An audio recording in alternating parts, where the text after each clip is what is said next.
आपको पुणे लेकर चलते हैं, जहां 19 मई को हुई सड़क दुर्घटना के मामले में आज पुलिस ने एक बहुत बड़े सरकारी अस्पताल के 2 डॉक्टर्स और उनके एक पियोन को गिरफ्तार किया है। इनमें डॉक्टर अजय तावड़े इस सरकारी अस्पताल में फॉरेंसिक डिपार्टमेंट के हेड थे और डॉक्टर श्रीहरि हेलनोर इस अस्पताल में उनके सहायक थे। इन दोनों डॉक्टर्स का नाम और तस्वीर आपको जरूर याद रखनी चाहिए, क्योंकि उन्होंने पैसा लेकर, रिश्वत लेकर एक आरोपी को बचाने की कोशिश की और 2 परिवारों के साथ जिनके बच्चे इस आरोपी ने कुचल दिए, उन बच्चों से न्याय छीनने की कोशिश की, क्योंकि इन्हें 3 लाख रुपए का लालच था। पुलिस के मुताबिक 19 मई को हुई सड़क दुर्घटना के बाद इस नाबालिग लड़के के पिता ने डॉक्टर अजय तावड़े को फोन किया और कहा कि अगर वो उनके बेटे का ब्लड सैंपल बदल देंगे तो इसके बदले में उन्हें 3 लाख रुपए मिल सकते हैं। और इस डॉक्टर ने, ये डॉक्टर जो है, ये 3 लाख रुपए के लिए बिक गया। Doctor Ajay Tawde forensic department के हेड थे और इस वजह से उनके लिए आरोपी लड़के के ब्लड सैंपल्स को बदलना कोई मुश्किल काम नहीं था और इसलिए वो 3 लाख रुपए में बिक गए। उन्होंने अपने जूनियर असिस्टेंट डॉक्टर श्रीहरि हेलनोर को बुलाया और कहा कि वो आरोपी लड़के के ब्लड सैंपल को डस्टबिन में फेंक दें ताकि ये कभी किसी को ना मिले और किसी और व्यक्ति के ब्लड सैंपल की रिपोर्ट उससे बदलकर पुलिस को दे दें। डॉक्टर श्रीहरि ने यह काम अस्पताल के एक पियोन अतुल घट कांबले को सौंप दिया और इसके बाद यह पियोन भी कुछ पैसे में बिक गया। इसने आरोपी लड़के के ब्लड सैंपल को कूड़ेदान में ऐसा फेंका कि वो दोबारा कभी किसी को मिल ना सके और इसके बाद आरोपी डॉक्टरों ने किसी और व्यक्ति के ब्लड सैंपल से उसके ब्लड सैंपल को बदल दिया और यह रिपोर्ट पुलिस को सौंप दी। पुलिस का कहना है कि इन डॉक्टरों को इस बात की भनक नहीं थी कि उसने आरोपी के ब्लड सैंपल्स की जांच कराने के लिए ये ब्लड सैंपल पुणे के 2 अलग अलग अस्पतालों में भेजे थे। तो देखिए, आपके दिमाग में भी आएगा ये कि ये डॉक्टर आखिर पकड़े कैसे गए। बड़ी दिलचस्प कहानी है। पकड़े ऐसे गए कि ना तो आरोपी लड़के के पिता को यह पता था और ना ही डॉक्टरों को यह पता था कि पुलिस ने असल में एक नहीं बल्कि 2 सैंपल्स अलग अलग जगह, अलग अलग अस्पतालों में रिपोर्ट के लिए भेजे। जिस बड़े सरकारी अस्पताल के डॉक्टर बिक गए, वहां की मेडिकल रिपोर्ट में यह पाया गया कि आरोपी लड़के ने घटना वाले दिन शराब बिल्कुल नहीं पी थी, जबकि दूसरे अस्पताल में पुलिस ने जो दूसरी ब्लड सैंपल जो भेजा था, उस अस्पताल की रिपोर्ट में यह पाया गया कि आरोपी लड़के ने उस दिन शराब पी थी और वो शराब के नशे में था। अब पुलिस बड़ी हैरान, चकरा गई पुलिस कि कौन सी रिपोर्ट सही है, कौन सी गलत। लेकिन लड़के के पिता को यह बात नहीं पता कि 2 अस्पतालों में रिपोर्ट गई है। उसको यह बताया गया कि सिर्फ एक सरकारी अस्पताल में रिपोर्ट गई है और उसने सरकारी अस्पताल के डॉक्टरों को तुरंत खरीद लिया। उसे अगर पता होता कि दूसरे अस्पताल में भी गई है रिपोर्ट, सैंपल गया है, तो वो दूसरे अस्पताल को भी खरीद लेता, उसके लिए कोई बड़ी बात नहीं थी। लेकिन वो ये बात जानता ही नहीं था। 2 अलग अलग रिपोर्ट्स आने के बाद पुलिस को सरकारी अस्पताल की रिपोर्ट पर शक हुआ और उसने जब आरोपी डॉक्टरों को बुलाकर उनसे पूछताछ की तो उन्होंने यह मान लिया कि उन्होंने नाबालिग आरोपी लड़के के पिता ने उन्हें ब्लड सैंपल्स बदलकर मेडिकल रिपोर्ट से छेड़छाड़ करने के लिए 3 लाख रुपए दिए थे, जिसके बाद वो बिक गए और इस अमीर बिल्डर के नाबालिग लड़के की फर्जी मेडिकल रिपोर्ट उन्होंने तैयार करके पुलिस को दे दी। तो देखिए, पैसा आपके पास होना चाहिए, आप कुछ भी करा सकते हैं, रिपोर्ट भी बदलवा सकते हैं, डॉक्टरों को खरीद सकते हैं। इसके अलावा इस मामले में एक और बड़ा खुलासा यह हुआ कि 19 मई को जब यह सड़क दुर्घटना हुई, तब अजीत पवार की एनसीपी पार्टी के स्थानीय विधायक सुनील टिंगरे ने एक चिट्ठी लिखकर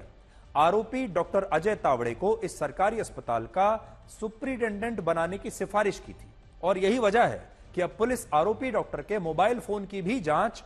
करने के बारे में सोच रही है।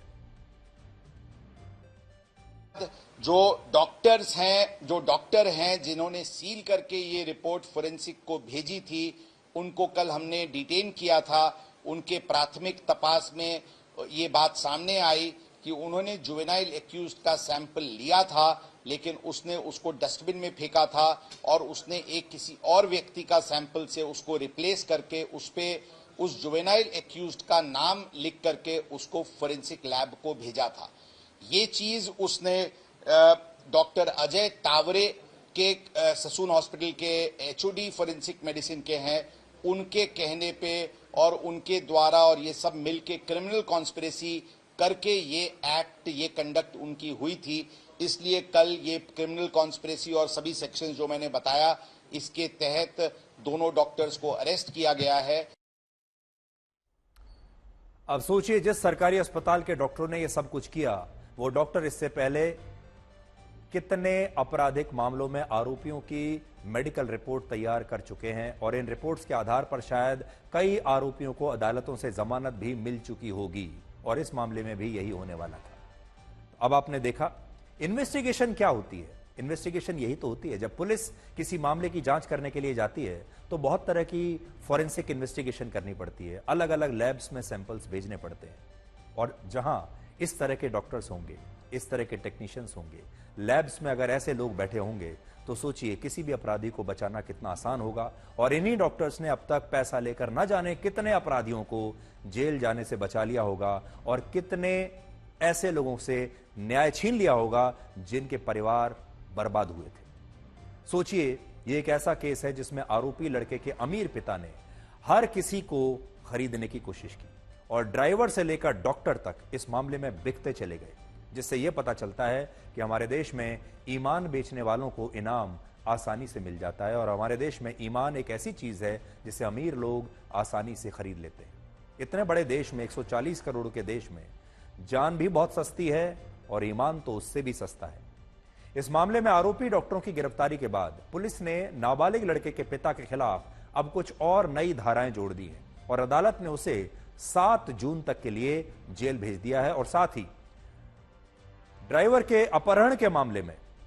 पुलिस को भी अब ड्राइवर की कस्टडी सौंप दी है। आज ही पुलिस ने एक सीसीटीवी वीडियो जारी किया है जो 18 मई को शाम 6 बजे का है, जिसमें आरोपी अपने पोर्शे कार में ड्राइवर वाली सीट से उतर रहा है